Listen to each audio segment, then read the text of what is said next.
DB হেফাজতে থাকা ছাত্র আন্দোলনের ৬ সমন্বয়কারীর ভিডিও বার্তা। কোটা সংস্কারের মূল দাবি পূরণ হওয়ায় সব কর্মসূচি প্রত্যাহার, শিক্ষা প্রতিষ্ঠান খুলে দেওয়ার আহ্বান। সহিংসতায় নিহত ৩৪ জনের পরিবারকে প্রধানমন্ত্রীর আর্থিক সহায়তা, জানালেন আওয়ামী লীগের ২১ জনের মৃত্যুর তথ্য, আহতদের চিকিৎসার খোঁজ খবর। কোটা সহিংসতায় ১৪৭ জন নিহতের তথ্য জানালেন স্বরাষ্ট্রমন্ত্রী, কূটনীতিকদের উদ্বেগ। টেকসই সমাধান চেয়ে পররাষ্ট্র মন্ত্রণালয়কে চিঠি, নিরাপরাধ অনেকে গ্রেফতার অভিযোগ স্বজনদের। শ্রীলঙ্কা স্টাইলে গণভবন দখলের চেষ্টা হয়েছিল বললেন ওবায়দুল কাদের। বিএনপির সিনিয়র নেতাদের রিমান্ডে নিয়ে নির্যাতনের অভিযোগ মির্জা ফখরুলের। ১০ দিন পর দেশে মোবাইল ইন্টারনেট চালু, ফেসবুক, ইনস্টাগ্রাম ও টিকটক খুলবে আরও পরে। ফেসবুক কর্তৃপক্ষ মেটাকে বিটিআরসিতে তলব।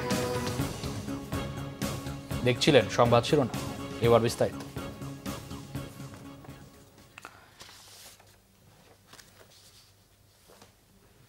ডিবি হেফাজতে থাকা ছাত্র আন্দোলনের ৬ সমন্বয়ক জানিয়েছেন, কোটা সংস্কারের মূল দাবি পূরণ হওয়ায় সব আন্দোলন কর্মসূচি প্রত্যাহার করে নিয়েছে বৈষম্য বিরোধী ছাত্র আন্দোলন।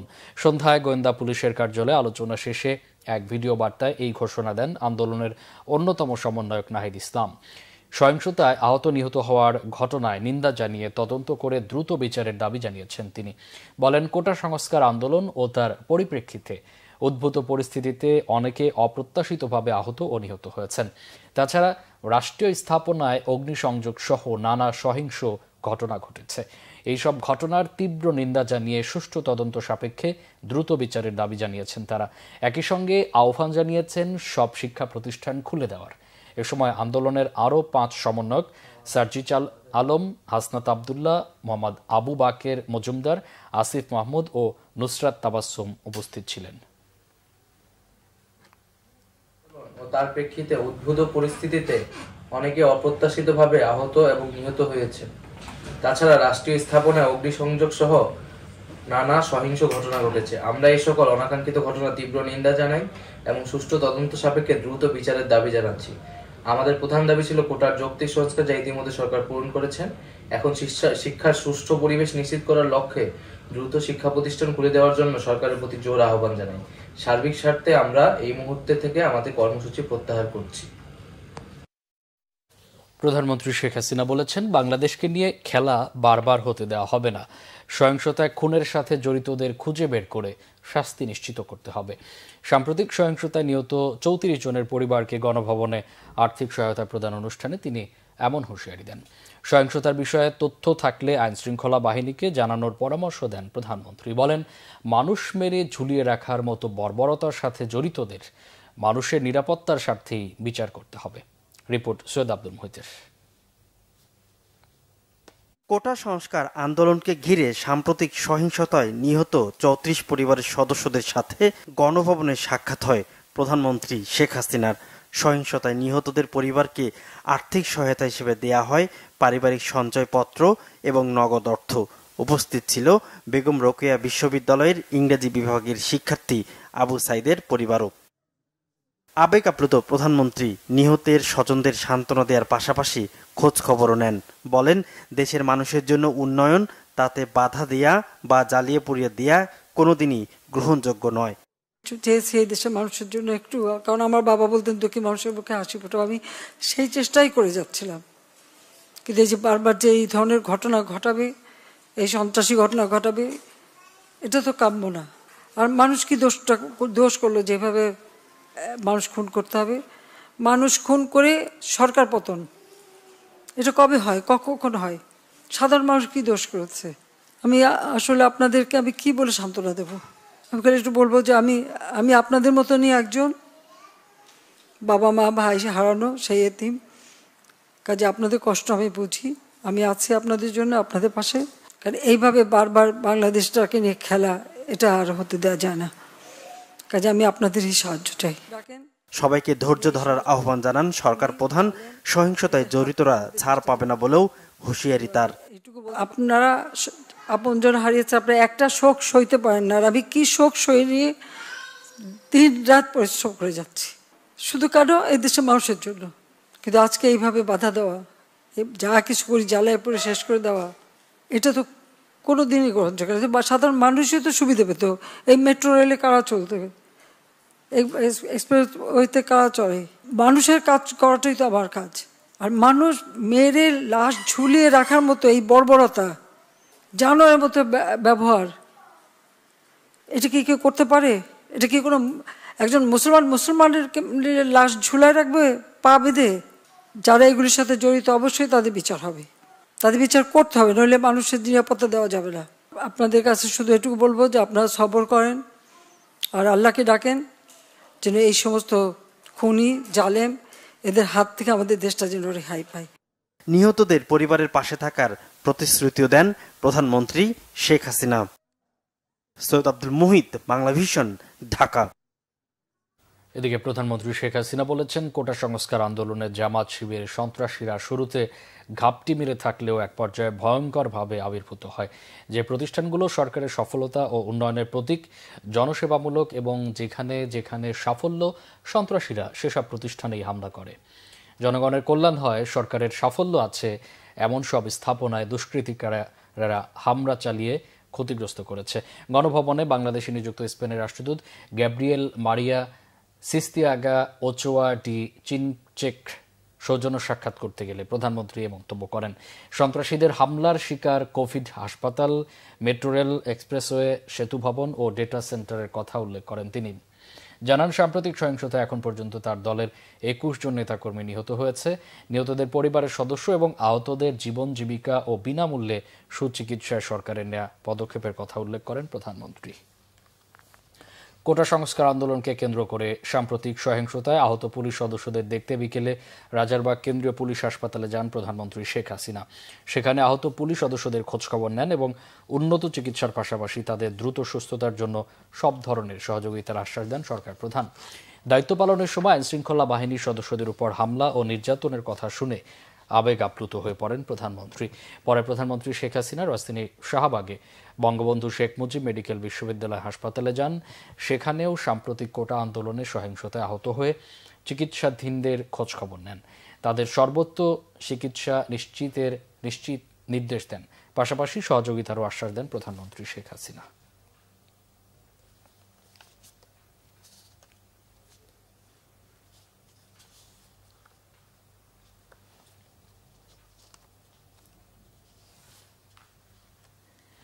গত কয়েকদিনের সহিংসতায় 147 জনের মৃত্যুর তালিকা পেয়েছে স্বরাষ্ট্র মন্ত্রণালয়, জানিয়েছেন মন্ত্রী আসাদুজ্জামান খান কামাল।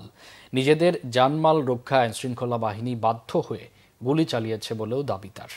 স্বরাষ্ট্রমন্ত্রী আরও বলেন, এবারের সহিংসতা বিএনপি জামাত আমলের জঙ্গি বাংলা ভয়ের নৃশংসতাকেও হার মানিয়েছে। এই ঘটনায় নিরাপরাধ কাউকেই ধরা হচ্ছে না বলেও দাবি করেন মন্ত্রী। মহিবুল্লাহ মহিবের রিপোর্টে বিস্তারিত। কোটা সংস্কার আন্দোলন ঘিরে দেশব্যাপী সহিংসতার 10 দিন পর সচিবালয়ে হতাহতের পরিসংখ্যান দিতে সংবাদ সম্মেলন ডাকেন স্বরাষ্ট্রমন্ত্রী আসাদুজ্জামান খান কামাল। স্বরাষ্ট্রমন্ত্রী বলেন, নিহতদের মধ্যে পুলিশ, আওয়ামী লীগের নেতাকর্মী, শিক্ষার্থী সহ বিভিন্ন পেশার মানুষ রয়েছে। মৃতের সংখ্যা নির্ণয়ে আরও অনুসন্ধান চলছে। নিহতদের মধ্যে কতজন নারী, কতজন পুরুষ বা কোন পেশার কতজন তা নির্ধারণের কার্যক্রমও চলছে। সাম্প্রতিক সহিংসতায় এখন পর্যন্ত 136 আমাদের কাছে ছিল। তারপরে আমরা দেখলাম আরও 11 জন, যেটা নাকি আওয়ামী লীগের নেতাকর্মী, আমাদের যুবলীগের নেতাকর্মী, এগুলো মানে এই লিস্টের আওতায় ছিল। আমাদের একটা ওভারলোক হয়েছিল 136 প্লাস 11, 147 জন এখন পর্যন্ত আমাদের হিসাবে রয়েছে, তাই তো? আমাদের বিভিন্ন হাসপাতাল, বিভিন্ন জেলা, বিভিন্ন জায়গা থেকে যেটা আমরা পেয়েছি তার সংখ্যা এটি। বৈষম্য বিরোধী ছাত্র আন্দোলনের 5 সমন্বয়ককে কবে ছেড়ে দেয়া হবে এমন প্রশ্নের জবাবে আসাদুজ্জামান খান বলেন, তারা নিজেরাই বলেছিলেন ঝুঁকিতে আছেন, তাদের নিরাপত্তার জন্য নিয়ে এসেছে আইনশৃঙ্খলা বাহিনী। কোন কোন দল ও ব্যক্তি তাদের প্ররোচনা দিয়েছে এসব প্রশ্নের জবাবও তারা দিচ্ছেন বলেও জানান তিনি। আমাদের পুলিশ সদস্যরা এগুলি মোকাবেলা করেছেন, তাদের সদস্য হওয়ার পরেও তারা চরম ধৈর্যের পরিচয় দিয়েছেন। যখন নাকি দেখা গেল সম্পদ রক্ষা আর হচ্ছে না, তখন পুলিশ বাধ্য হয়ে ফায়ার ওপেন করতে বাধ্য হয়েছেন। এর আগে কিন্তু অনেক খুন হয়েছে, ইট পাটকেলের খুন, এবং তারাও এই যে জামাত, বিএনপি, এই যে জঙ্গি, এরাও কিন্তু আগ্নেয়াস্ত্র নিয়ে আমাদের শুধু পুলিশ না, আমাদের আওয়ামী লীগের নেতাকর্মীদের উপর অ্যাটাক করেছে। আমাদের দোষী ব্যক্তিদের আমরা অবশ্যই তাদের শনাক্ত করে আইনের আওতায় নিয়ে আসব। আমরা কাউকে এখানে ছাড় দেব না। আমরা মনে করি দেশবাসী কয়েকদিন অসুবিধা হয়েছে, আমরা খুব শীঘ্রই সহনীয় পর্যায়ে আমরা নিয়ে আসতে পারবো ইনশাআল্লাহ।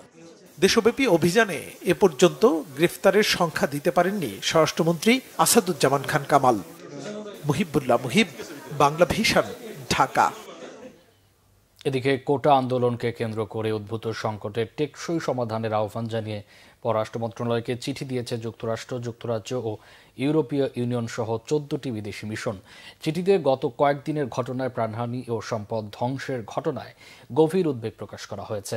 একই সাথে এসব ঘটনায় মর্মাহত বলেও জানিয়েছেন মিশনের রাষ্ট্রদূত ও হাইকমিশনাররা। নতুন করে আর যেন প্রাণহানির ঘটনা না ঘটে সে ব্যাপারেও তাগিদ দেওয়া হয়েছে চিঠিতে। আন্দোলনের সময় আইনশৃঙ্খলা রক্ষাকারী বাহিনী মাত্রাতিরিক্ত বল প্রয়োগ করে থাকলে খতিয়ে দেখে ব্যবস্থা নেওয়ার আহ্বান জানিয়েছেন কূটনীতিকরা। আটক ব্যক্তিদের যথাযথ বিচার প্রক্রিয়া অনুসরণ করার কথা উল্লেখ করা হয়েছে। যৌথ চিঠি প্রেরণকারী অন্য দেশগুলো হল France, Germany, Italy, Spain, Netherlands, Canada, Switzerland, Sweden, Denmark, Norway ও অস্ট্রেলিয়া।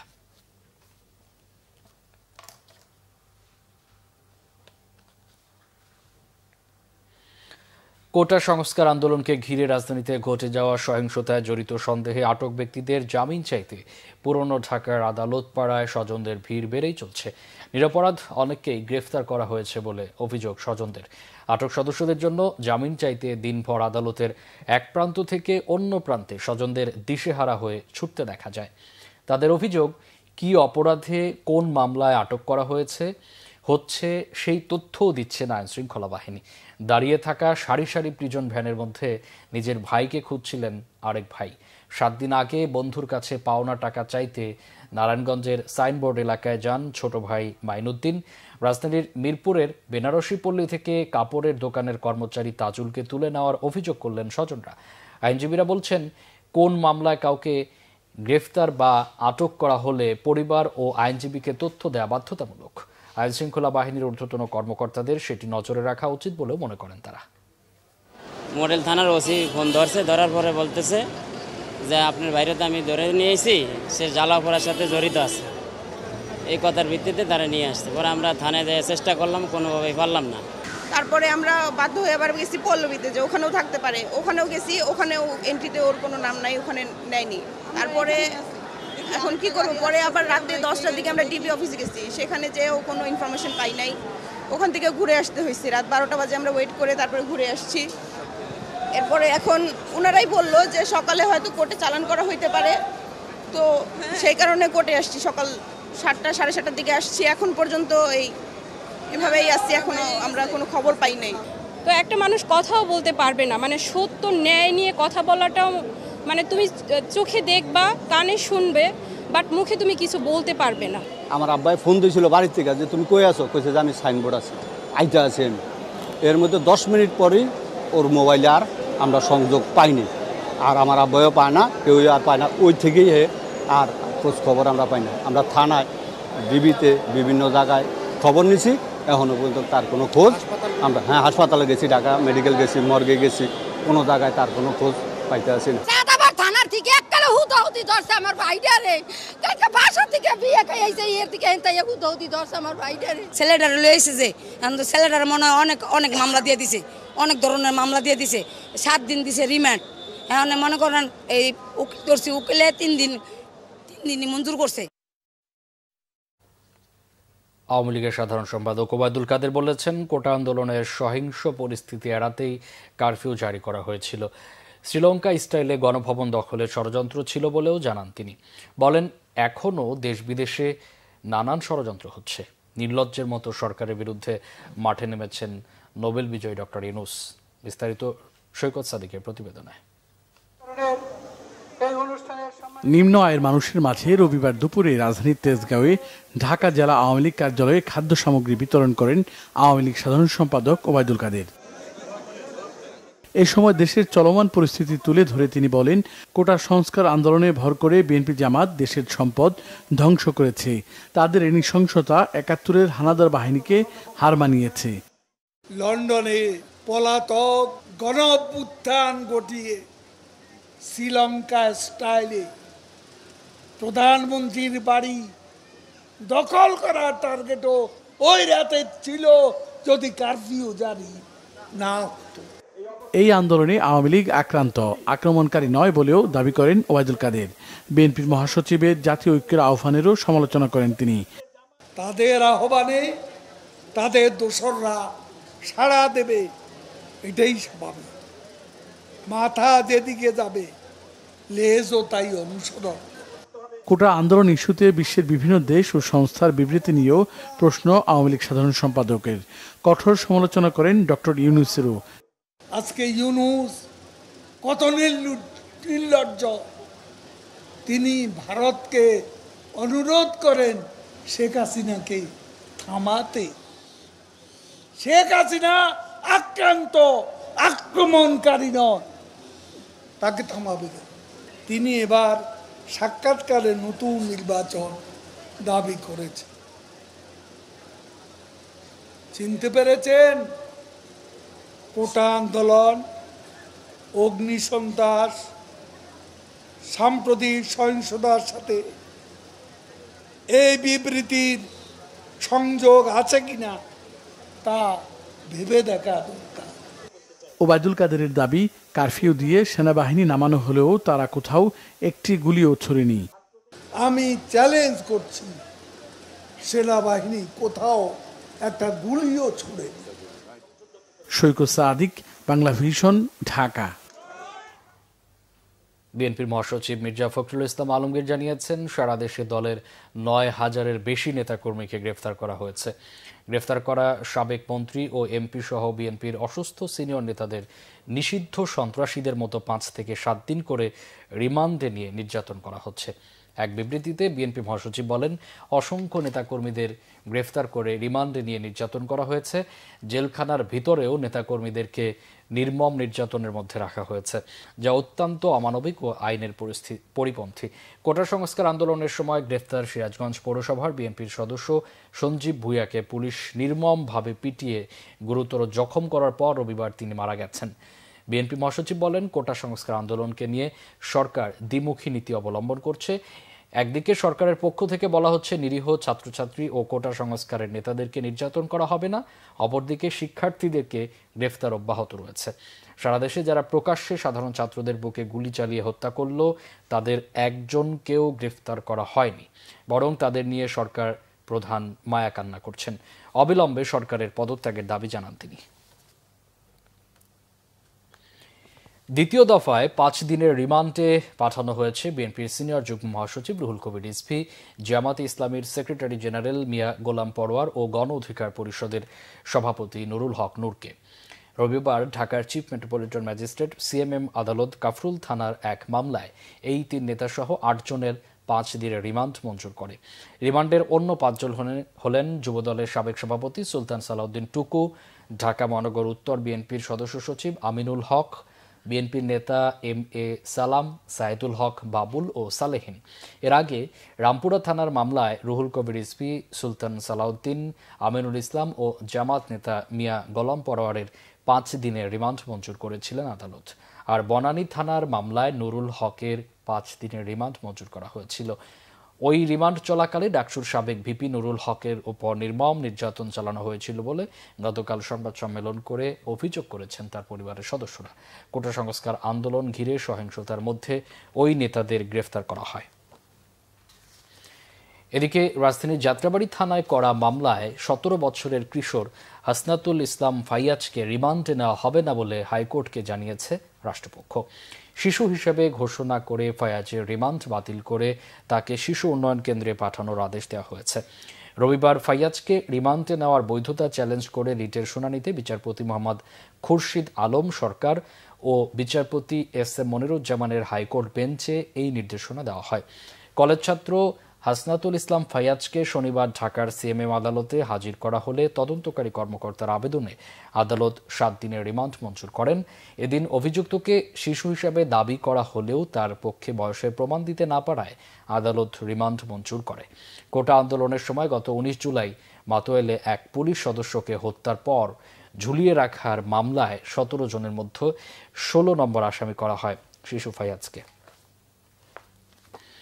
টানা 10 দিন বন্ধ থাকার পর আজ বিকেল 3টা থেকে চালু হয়েছে মোবাইল ইন্টারনেট। এদিকে ফেসবুক ও টিকটক সহ বিভিন্ন সামাজিক যোগাযোগ মাধ্যম কর্তৃপক্ষকে তলব করেছে বাংলাদেশ টেলিযোগাযোগ নিয়ন্ত্রণ কমিশন বিটিআরসি। আগামী 31 জুলাইয়ের মধ্যে আগারগাঁওয়ে বিটিআরসি ভবনে সশরীরে হাজির হয়ে সরকারের দেয়া চিঠির যৌক্তিক জবাব দিতে বলা হয়েছে। রবিবার সকালে বিটিআরসি ভবনে বিভিন্ন mobile operator association of mobile telephone operator Bangladesh এবং মোবাইল ফিনান্সিয়াল সার্ভিসের সঙ্গে বৈঠক শেষে এই তথ্য জানিয়েছেন ডাক টেলিযোগাযোগ ও তথ্য প্রযুক্তি প্রতিমন্ত্রী জুনায়েদ আহমেদ পলক। বলেন, সাম্প্রতিক সময়ের মোবাইল ইন্টারনেট সংযোগ বিচ্ছিন্ন থাকায় সংযোগ চালুর পর সব অপারেটরের গ্রাহকরা 3 দিনের জন্য 5 জিবি বোনাস পাবেন। কোটা সংস্কার আন্দোলনে পুরো দেশে স্থবির হয়ে পড়লে গেল 17 জুলাই রাতে মোবাইল ইন্টারনেট এবং 18 জুলাই রাতে ব্রডব্যান্ড ইন্টারনেট বন্ধ করে দেওয়া হয়। গুলোকে ঢাকায় এসে বিটিআরসিতে তাদেরকে লিখিত এবং মৌখিকভাবে জবাব এবং ব্যাখ্যা দেওয়ার জন্য আমরা অনুরোধ করেছি। তারা এসে যুক্তি এবং ব্যাখ্যা দিয়ে যদি আমাদেরকে বুঝাতে পারে যে সারা বিশ্বের সব দেশের জন্য তাদের নীতিমালা একই এবং অন্যান্য দেশে তারা যেভাবে কন্টেন্ট তারা টেকডাউন করে বা ব্লক করে, বাংলাদেশের ক্ষেত্রেও তারা সমানভাবে তাদের এই বৈষম্যমুক্ত আচরণ করছে বা করেছে বা করবে, তাহলে এগুলো আলোচনা, ব্যাখ্যা, বিশ্লেষণ করে তারপরে আমরা সিদ্ধান্তটা গ্রহণ করতে চাই। তো এই ব্যাপারে আমরা 31 তারিখে তাদের কাছ থেকে শুনে তারপর আমরা সিদ্ধান্ত নিতে চাচ্ছি। কারফিউ শিথিলের সপ্তাহের প্রথম কর্মদিবস রবিবার রাজধানীতে জনজীবন তুলনামূলক স্বাভাবিক হয়ে আসে। অফিস, আদালত, শপিং মল, দোকানপাটে ছিল মোটামুটি স্বস্তির ভাব। তবে রেল চলাচল এখনো শুরু হয়নি। গালমান শফির রিপোর্ট। 11 ঘন্টার জন্য কারফিউ শিথিল থাকায় লোকজন ঘর থেকে বের হয় নানা কাজে। সকাল থেকেই রাজধানীর সড়কগুলোতে যানবাহনের চাপ। সড়কের বিভিন্ন ট্রাফিক সিগন্যাল পয়েন্টে যানবাহন আটকে থাকে। প্রতিদিনই গাড়ি বাড়ছে। কালকে যেমন গাড়ি ছিল আজকে তার তুলনায় আজকে গাড়ি বেশি, কারণ আজকে অফিস টাইম ছিল 9টার সময়। অন্য দিনের তুলনায় গাড়ি বেশি, কিন্তু আমাদের কাজের ক্ষেত্রে এটা গাড়ির সংখ্যা খুবই কম। আমরা চাই যে স্বাভাবিক অবস্থা আসুক।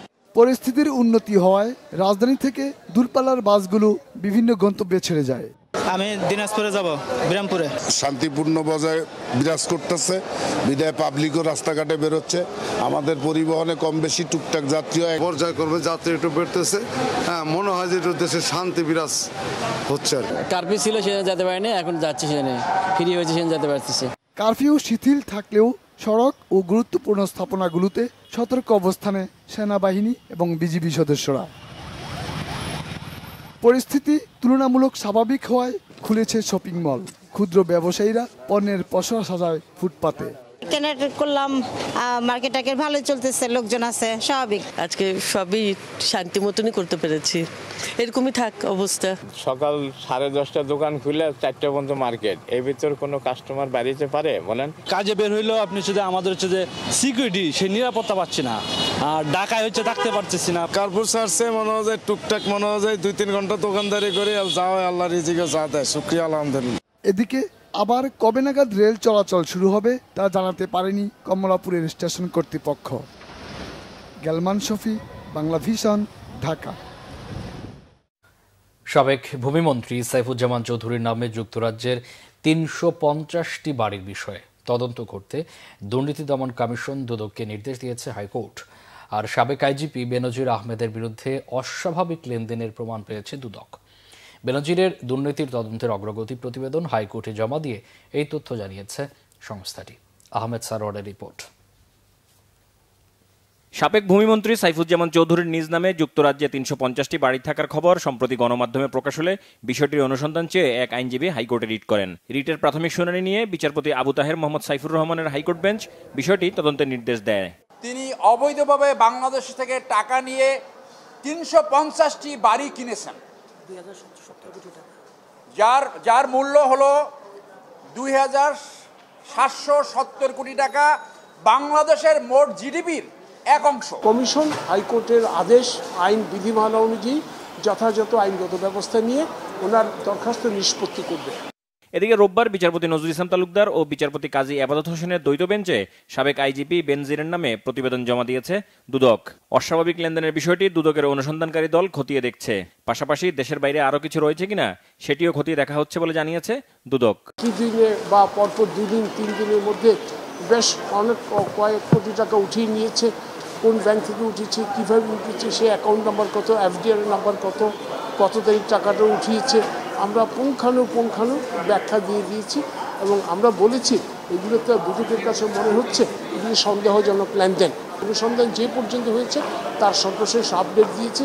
এবং আমরা এটাও বলেছি অনুসন্ধানকারী দল কমিশনকে একটি পরামর্শ দিয়েছে যে ওনার বিরুদ্ধে যেন সম্পদ বিবরণীর নোটিশ জারি করে ওনার সম্পদের বিবরণ চাওয়া হয়। গত 23 এপ্রিল বেনজির আহমেদের বিরুদ্ধে আয় বহির্ভূত সম্পদ অর্জনের অভিযোগ অনুসন্ধানের অগ্রগতি প্রতিবেদন দিতে দুদককে নির্দেশ দেয় হাইকোর্ট। আহমেদ সরওয়ার, বাংলা ভিশন, ঢাকা। প্রধানমন্ত্রীর বেসরকারি শিল্প ও বিনিয়োগ উপদেষ্টা সালমান এফ রহমান বলেছেন, ব্যবসায়ীরা সরকারের পাশে রয়েছেন, সরকারও ব্যবসায়ীদের পাশেই থাকবে। কোটা আন্দোলনের সময় ব্যবসা বাণিজ্যের খাতভিত্তিক ক্ষতির পরিমাণ ব্যবসায়ীদের আজ সন্ধ্যার মধ্যেই লিখিতভাবে জানাতে বলা হয়েছিল।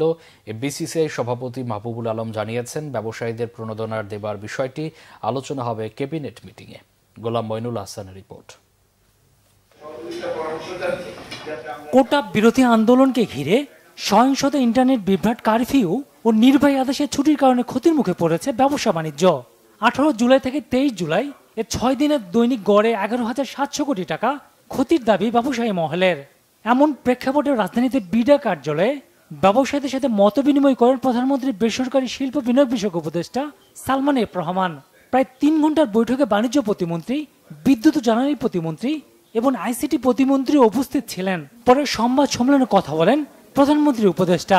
আমরা ওনাদেরকে বলেছি, ওনারা আজকে আমাদেরকে লিখিতভাবে দিবেন, আমরা এটা পরীক্ষা নিরীক্ষা করব, তারপর আমাদের যেটা ভালো হবে সেটা আমরা ব্যবসায়ীদের জন্য, যেটা মাননীয় প্রধানমন্ত্রী বলে দিয়েছেন, ঠিক যেমনি ব্যবসায়ীরা আমাদের পাশে দাঁড়াইছেন, আমরাও কিন্তু ব্যবসায়ীর পাশে দাঁড়াবো, ওনাদের যা যা সমস্যা আছে সেটা আমরা সমাধান করব। বক্তব্যে উঠে আসে বহির্বিশ্বে বাংলাদেশের ইমেজের বিষয়ও। বাইরে একটা ইমেজ নিয়ে যে আমাদের সমস্যাটা হয়েছে এটাকে আমাদের রিপেয়ার করতে হবে এবং এটার জন্য আমরা সব থেকে গুরুত্বপূর্ণ কাজ যেটা হইলো, আমরা যাই করি না করি, প্রথম হইলো আমাদেরকে নর্মালসিটা ফেরত আনতে হবে। যখন সবাই দেখবে কিনা এখন বাংলাদেশে সবকিছু নর্মাল হয়ে গেছে, সবকিছু, তখনই অটোমেটিকলি আপনি যেটা বলেছেন, আমার এই ড্যামেজটা অনেকটা রিকভার হয়ে যাবে। এফবিসিসির সভাপতি জানান, ব্যবসায়ীদের ক্ষতির বিষয় ক্যাবিনেটে আলোচনা হবে। আমরা অ্যাসেসমেন্ট করার জন্য এটা বিজিএমই, বিটিএমই, বিটিএমই বিভিন্ন সেক্টর তারা কাজ করতেছে। ইনশাল্লাহ আজকের মধ্যে হয়তোবা আমরা এটা পেয়ে যাব এবং আগামীকাল ক্যাবিনেট মিটিংয়ে এটা দেওয়ার জন্য 2-1 দিনের মধ্যে আমরা এটা দেওয়ার চেষ্টা করতেছি। ইনশাল্লাহ দেওয়া হবে। সেটা ইনসেন্টিভ হইতে পারে, সেটা করোনার সময় যেভাবে প্রণোদন দিয়েছে সেটা হইতে পারে, যেভাবে হইতে পারে। বৈঠকে বন্দর, এনবিআর সহ 5টি সমস্যার কথা তুলে ধরেছেন ব্যবসায়ীরা। যেদিন থেকে সমস্যা। গোলাম মইনুল হাসান, বাংলা ভিশন, ঢাকা। স্থানীয় সরকার, পল্লী উন্নয়ন ও সমবায় মন্ত্রী তাজুল ইসলাম অভিযোগ করেছেন, দেশের উন্নয়ন অগ্রযাত্রা ব্যাহত করতেই স্বাধীনতা বিরোধী শক্তি সরকারি স্থাপনায় ভাঙচুর ও অগ্নিসংযোগ চালিয়েছে। এই ঘটনায় দক্ষিণ সিটির অন্তত 20 কোটি টাকার ক্ষয়ক্ষতি হয়েছে বলে উল্লেখ করেন তিনি। বিকেলে রাজধানীর সায়দাবাদে দক্ষিণ সিটি কর্পোরেশনের মেয়র ব্যারিস্টার ফজলে নূর তাপসকে সঙ্গে নিয়ে হানিফ ফ্লাইওভারের ক্ষতিগ্রস্ত টোল প্লাজা এবং ধলপুরে অবস্থিত দক্ষিণ সিটির ডাম্প ট্রাক পরিদর্শনে গিয়ে একথা জানান তিনি। তার অভিযোগ, দেশকে অর্থনৈতিকভাবে পিছিয়ে দিতে এই হামলা চালানো হয়েছে। এর আগে জড়িতদের চিহ্নিত করে ব্যবস্থা নেওয়া হবে। নতুন করে কেউ যাতে এমন ধ্বংসযজ্ঞ চালাতে না পারে সেজন্য প্রধানমন্ত্রী শেখ হাসিনার নেতৃত্বে জনগণ ঐক্যবদ্ধভাবে কাজ করছে। সাম্প্রতিক আন্দোলনে দক্ষিণ সিটির ক্ষয়ক্ষতির পূর্ণাঙ্গ চিত্র শিগগিরই জানানো হবে বলে জানান মন্ত্রী। কোনো নির্ণয় করা যায় নাই, তবে এখানে যে সমস্ত স্থাপনা অথবা যে সমস্ত আপনার পরিবহন করার জন্য সমস্ত গাড়ি ঘোড়া পোড়ানো হয়েছে সেগুলোকে আপাতত যে পরিমাণ টাকা 10-20 কোটি টাকা মনে করা হলো, কিন্তু আসলে সামগ্রিক ক্ষতির পরিমাণ অনেক বেশি। সিটি কর্পোরেশনের সাথে একসাথে হয়ে কাজ করছি। যেখানে যেখানে যে সমস্ত ক্ষতি আছে সে ক্ষতিগুলোকে কিভাবে আমরা পোষায় নিতে পারি এবং আবার দ্রুত গতিতে আমাদের আবার উন্নয়নের যে অগ্রযাত্রা তাতে আবার ফিরে আসতে পারি, তার জন্য কাজ করা হচ্ছে। অহিংস ছাত্র আন্দোলনে জাতীয় পার্টির পূর্ণ সমর্থন থাকবে বলে জানিয়েছেন দলটির মহাসচিব মুজিবুল হক চুন্নু। কোটা সংস্কার নিয়ে আপিল বিভাগের রায়কে স্থায়ী করতে সংসদে আইন পাশ করা জরুরি বলে মন্তব্য করেন তিনি। বিকেলে জাতীয় পার্টির বনানী কার্যালয়ে দলের যৌথ সভা শেষে সংবাদ সম্মেলনে এই তথ্য জানান তিনি। সরকার সময়মতো সঠিক পদক্ষেপ না নেয় কোটা ছাত্রদের এই সংস্কার আন্দোলনে এমন ভয়াবহ পরিস্থিতি ঘটেছে বলে দাবি করেন মুজিবুল হক চুন্নু। বলেন, সংস্কার হওয়া আপিল বিভাগের এই রায় সংসদে আইন পাশের মাধ্যমে স্থায়ী করা দরকার। শক্তি প্রয়োগের মাধ্যমে শিক্ষার্থীদের আন্দোলন দমনের নিন্দা জানিয়ে তিনি নিহত ছাত্রদের বীর মুক্তিসেনা হিসেবে উল্লেখ করেন। কমিশন গঠনের মাধ্যমে নিহতের সংখ্যা, সকল উস্কানিদাতা সরকারি কর্মকর্তাদের শনাক্ত ও তাদের বিচারের আওতায় আনার দাবিও জানান তিনি। দ্রুত শিক্ষা প্রতিষ্ঠান খুলে দিয়ে সকল শিক্ষার্থীকে হয়রানি না করে নিরাপত্তার মাধ্যমে সুষ্ঠু পরিবেশ নিশ্চিতের দাবিও জানান মুজিবুল হক চুন্নু। নিয়ে বিশেষ করে যেটা নাকি প্যানেল ডিভিশন থেকে মানে পর্যবেক্ষণ বলা হয়েছে, সেই বিষয়ে পার্লামেন্টে একটা আইন করা এটা আমি মনে করি জরুরি এবং প্রয়োজন। প্রধানমন্ত্রী সহ কোনো সরকারের মন্ত্রীদের বাড়িঘর তো ভাঙে নাই, সেখানে তারা প্রোটেক্টেড ছিলেন। তাহলে সরকার কেপিআই, বাংলাদেশ টেলিভিশন মতো এবং এই বিআরটিসির যে ভবন, এরকম ইম্পর্টেন্ট প্লেস কিভাবে এইখানে গিয়ে ভাঙচুর করে, এটা সরকার তো দায়িত্ব এগুলি রক্ষা করার। সরকার কেন পারে নাই? সরকারের দুর্বলতা, সরকারি দুর্বলতার জন্য যে সমস্ত মন্ত্রণালয়ের মন্ত্রী তাদের এটা দায়িত্ব নেওয়া চলে যাওয়া উচিত। কোটা সংস্কার আন্দোলনকে কেন্দ্র করে সৃষ্ট সহিংসতায় সারা দেশে মৎস্য ও প্রাণী সম্পদ খাতে সরকারি বিভিন্ন দপ্তরে 5.5 কোটি টাকার ক্ষয়ক্ষতি হয়েছে বলে জানিয়েছেন মৎস্য ও প্রাণী সম্পদ মন্ত্রী মোহাম্মদ আব্দুর রহমান। তবে মৎস্য ও প্রাণী সম্পদের প্রাইভেট খাতে কি পরিমাণ ক্ষয়ক্ষতি হয়েছে সরকারের কাছে সেই তথ্য নেই বলেও জানান মন্ত্রী। বলেন, এই বিষয়ে একটি তদন্ত কমিটি গঠন করা হবে, তারা ক্ষয়ক্ষতির পরিমাণ নির্ধারণ করবেন। রবিবার সচিবালয়ের নিজ দপ্তরের সম্মেলন কক্ষে সাংবাদিকদের প্রশ্নের জবাবে তিনি এসব কথা বলেন। সহিংসতায় সারা দেশে নিহতদের বিষয়ে জানতে চাইলে তিনি আরও বলেন, যারা নিহত হয়েছেন সেই ক্ষতি অপূরণীয়, এজন্য তিনি মর্মাহত বলেও জানান মন্ত্রী। বলেন, প্রতিটি হত্যাকাণ্ডের বিচার বিভাগীয় তদন্ত সাপেক্ষে বিচার করা হবে। সাভারে উপজেলা প্রাণী সম্পদ দপ্তর ও ভেটেরিনারি হাসপাতালে হামলার ঘটনায় 14 জনকে গ্রেফতার করা হয়েছে বলে জানান তিনি। যারা টোল প্লাজায় আগুন দিয়েছে, যারা আপনার ডিজাস্টার ম্যানেজমেন্টে ধ্বংসযজ্ঞের যেই তাণ্ডব, যেই চিত্র আপনারা দেখেছেন, এবং এইগুলো যারা করেছে তাদের মতোই তারা নিশ্চয়ই কেউ। কোটা আন্দোলনের সহিংসতায় ক্ষতিগ্রস্ত নরসিংদী জেলা কারাগার পরিদর্শন করেছেন স্বরাষ্ট্র মন্ত্রণালয়ের 6 সদস্যের তদন্ত কমিটি। রবিবার সকালে তদন্ত কমিটির প্রধান ও সুরক্ষা সেবা বিভাগের যুগ্ম সচিব ফারুক আহমেদের নেতৃত্বে জেলা কারাগারের ধ্বংসযজ্ঞ ঘুরে দেখেন কমিটির সদস্যরা। পরিদর্শন শেষে ফারুক আহমেদ বলেন, হামলার প্রত্যক্ষদর্শী, কারা কর্মকর্তা ও রক্ষীদের সাথে কথা হয়েছে, পর্যালোচনা করা হয়েছে, ভিডিও ফুটেজও সম্পন্ন হয়েছে গ্রাউন্ড ওয়ার্ক। 10 দিনের মধ্যে তদন্ত প্রতিবেদন জমা দেবেন বলে জানিয়েছেন তদন্ত কমিটির প্রধান। এবার আরো কিছু খবর নিয়ে দেখুন একটি ডেস্ক রিপোর্ট।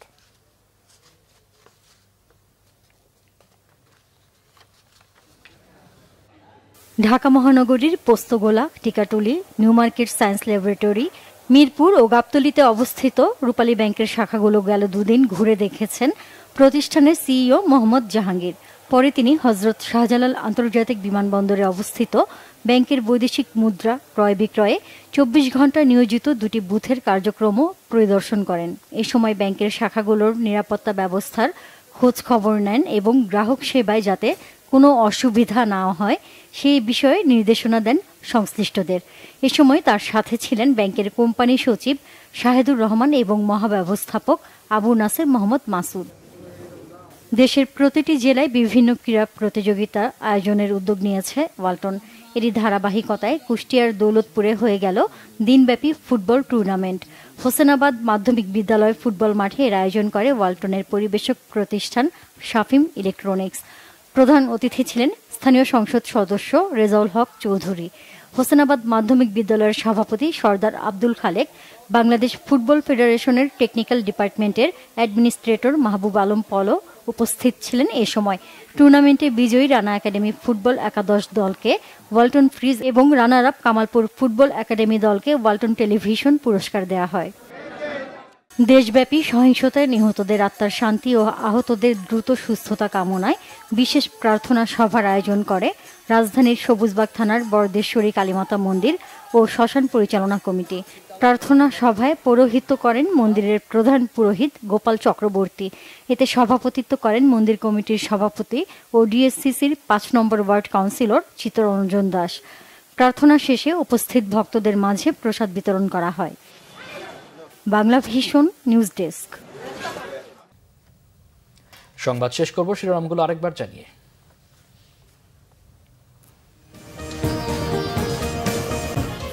ডিবি হেফাজতে থাকা ছাত্র আন্দোলনের ৬ সমন্বয়কারীর ভিডিও বার্তা। কোটা সংস্কারের মূল দাবি পূরণ হওয়ায় সব কর্মসূচি প্রত্যাহার, শিক্ষা প্রতিষ্ঠান খুলে দেওয়ার আহ্বান।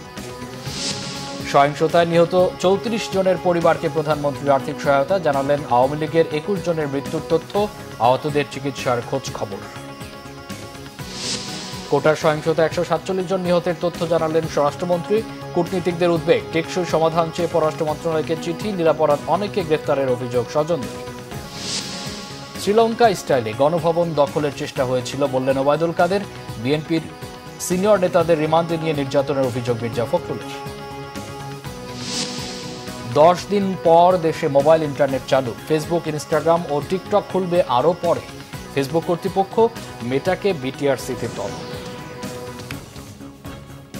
এই ছিল এখনকার মতো। পরের সংবাদ রাত ১টায় দেখার আমন্ত্রণ রইল। এছাড়া বাংলা ভিশন সংবাদ ও সংবাদ সংশ্লিষ্ট অনুষ্ঠান দেখতে ভিজিট করুন www.bvnews24.com ও facebook.com/banglavisionnews এবং সাবস্ক্রাইব করুন youtube.com/banglavisionnews। এতক্ষণ সাথে থাকায় অসংখ্য ধন্যবাদ।